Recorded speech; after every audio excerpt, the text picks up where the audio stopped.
mbrojtës të Republikës Kosovës, të proja e nderi, për te të arrestuaj, zodhe të arrestuar. Komandanti të Prefekturit, Major Ballu.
Kosova, Shqipëria dhe Kroacia ndajnë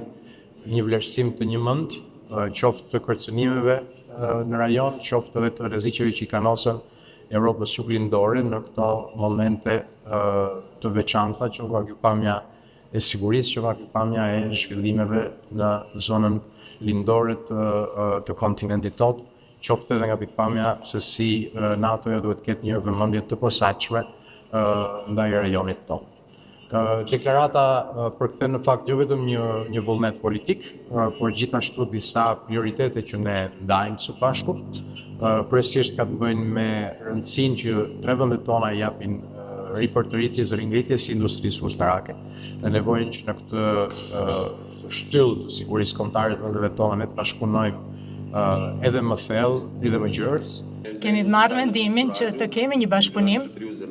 ndërmjet të tre shteteve, një bashkëpunim i cili do të bazohet sidomos tek bashkëpunimi dhënies ndihmës tek pjesa e zhvillimit të industrisë së mbrojtjes, ndryshimit të përmbushjes të gjithë marrëveshjeve të cilat kemi përmosur deri tani dhe i kemi pasur në nivel shumë të lartë, por këto tani duam që t'i përmirësojmë edhe t'i përfuqizojmë dhe të ndajmë eksperiencën tonë të shtetit si Kroaci dhe të japim eksperiencën si pjesë e NATO-s dhe Bashkimit Evropian. Synimi i këtij bashkëpunimi nuk do të jetë asnjë rast kërcënimi i askujt. Mirë po, gjithashtu është një mesazh për gjithë ata që guxojnë të kërcënojnë sigurinë, po që dhe stabilitetin në Ballkanin Perëndimor, por edhe sigurinë e vendeve tona, që tri vendet tona të cilat ndajnë vlera të përbashkëta dhe interesa të përbashkëta janë të bashkuara për të përballur me çdo kërcënim dhe rrezik që synon destabilizimin e regionit.